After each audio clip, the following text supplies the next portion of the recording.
कि जिस बच्चे को, जिस मनुष्य को, जिस स्त्री को, जिस कन्या को, जिस बेटे को, बेटी को, बुजुर्ग को, महिला को, पशु को, पक्षी को, जानवर को, जलचर को, थलचर को, किसी को भी अगर शंकर जी की पूजन करना नहीं आए, आड़ी टेढ़ी भी कर देगा तो भी शंकर भगवान उसको स्वीकार कर लेंगे और शंकर उसको वर प्रदान कर देंगे।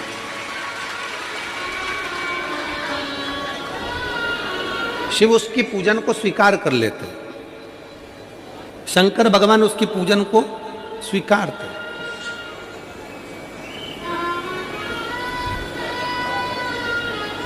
कोई दुनिया में आकर तुमसे कह देना कि मैं बहुत बड़ा, मैं इतना विद्वान हूं कि मैं भगवान की पूजन सबसे अच्छी करता हूं। अगर कोई तुमसे आकर कह दे कि मैं सबसे ज्यादा विद्वान हूं, शंकर जी का अभिषेक मैं बहुत अच्छे से करता हूं। कोई तुमसे आकर कह दे कि मेरी पूजन में कोई कमी नहीं रहती, मैं इतनी अच्छी पूजन करता हूं। कोई विद्वान से विद्वान व्यक्ति भी आकर तुमसे कह दे कि मैं शंकर जी का अभिषेक इतना विद्वत्ता में कराता हूं कि मैं शंकर जी की आराधना सबसे श्रेष्ठ कर सकता हूं, तो मान लेना कि शिव मिल नहीं सकते, शंकर नहीं मिल सकते। शिव जी की पूजन वही स्वीकार है जिस पूजन में थोड़ी सी कमी रह जाए। पूजा की थाली लगाकर पशुपति व्रत करने के लिए तुम मंदिर में गए, पूजा की थाली लगाकर तुम शंकर जी के मंदिर में पूजन करने के लिए गए, 16 सोमवार की पूजन कर रहे थे, संकट सोमवार की पूजन कर रहे थे, सोमवार का पूजन कर रहे थे, प्रदोष का पूजन कर रहे थे, सोमवार की अष्टमी का पूजन कर रहे थे, शिवरात्रि का पूजन कर रहे थे, सावन महीने का पूजन कर रहे थे। पूजन की थाली में सारा सामान जमा लिया तो भी मंदिर में जाकर कोई सामान याद आए तो समझ लेना कि तुम्हारी पूजन भगवान शंकर ने स्वीकार कर ली।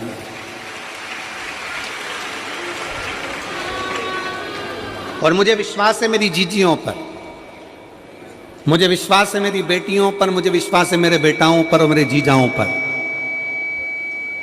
मेरी जीजियों ने, मेरे जीजाओं ने, मेरी बेटियों ने कभी तो मंदिर में पूजन करी होगी। बोलो करी कि नहीं करी किसी मंदिर में जाकर पूजन? जम के बोलो जरा, करी है ना?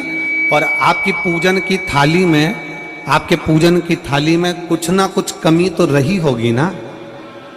कभी माचिस रह गई, कभी दिया रह गया, कभी अगरबत्ती रह गई, कभी कंकु लाए थे कंकु रह गया, कभी चंदन रह गया, कभी कोई जनेऊ रह गया, कभी सुपारी रह गई, कभी कोई प्रसाद रह गया। फिर याद आया मैं तो ये घर छोड़कर आ गई, मेरे घर पे रह गया, अब क्या करूं? शंकर जी की कथा कहती है कि शिव उपासना में अगर तुम्हारी थोड़ी सी कमी रह जाए, समझ लेना कि शंकर जी ने तुम्हारी उपासना को स्वीकार कर लिया। और यह केवल तुमसे ही मतलब नहीं है,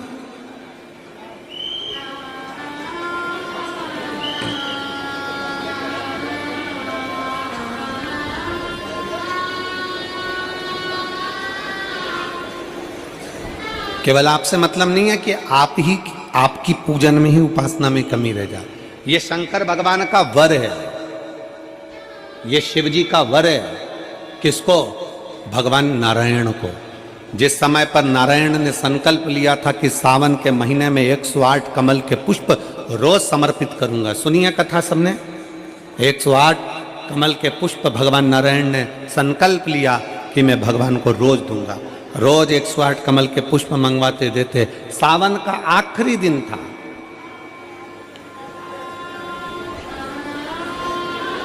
सावन का आखिरी दिन, और सावन के आखिरी दिन भगवान नारायण 108 कमल के पुष्प लेकर भगवान को चढ़ाने के लिए जैसे ही बैठे, बैठते से ही जैसे ही चढ़ाने के लिए बैठे, वैसे ही एक कमल का पुष्प कम रह गया। लक्ष्मी जी से कहा जाओ जल्दी से कमल का पुष्प लाओ। लक्ष्मी जी कमल का पुष्प ढूंढती रही, नहीं मिला।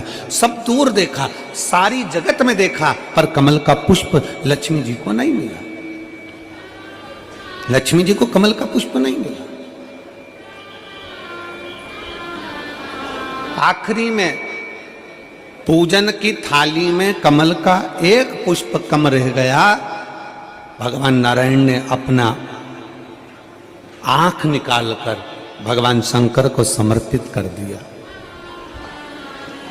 क्या निकाल कर समर्पित करी? अपनी एक आंख। और जब भगवान ने अपनी एक आंख निकाल कर भगवान को समर्पित करी, उस दिन का नियम है आज तक अगर पूजन की थाली में कोई कमी रह जाती है, पूजन में कोई कमी रह जाती है, तो एक आंख, आंख मतलब आखा चावल,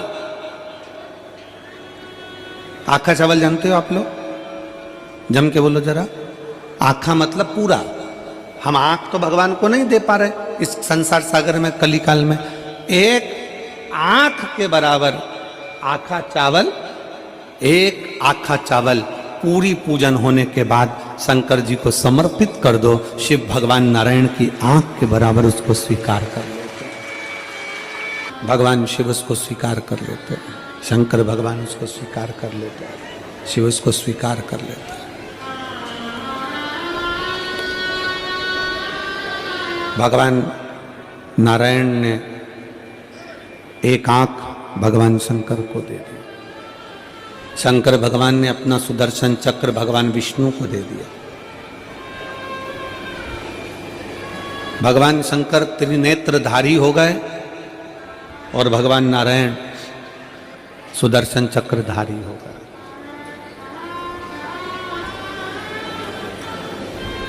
सुदर्शन चक्रधारी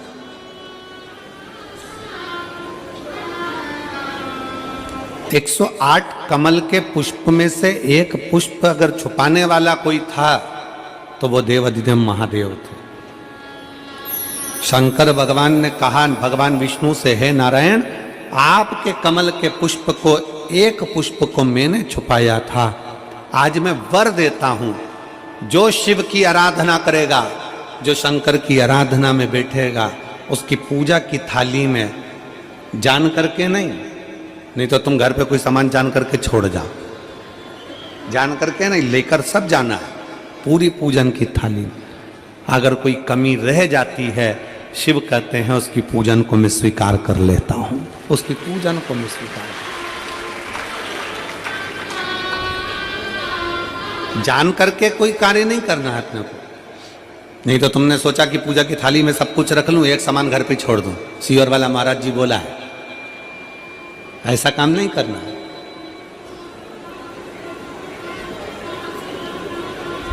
कई लोग जान कर जब घर से निकलते हैं तो कोई शुभ शकुन करना रहता है तो जान करके शुभ शकुन करते हैं। गाय को घेर के लेकर आएंगे, बछड़े को घेर कर लेके आएंगे कि आज ये जा रहे हैं तो इनके सामने से दूध पीती हुई बछड़ा और गाय निकलेगी तो शुभ शकुन होगा। अब वो तो अनायास कोई शुभ शकुन हो जाए, अचानक से कलश लेकर कोई स्त्री निकल जाए,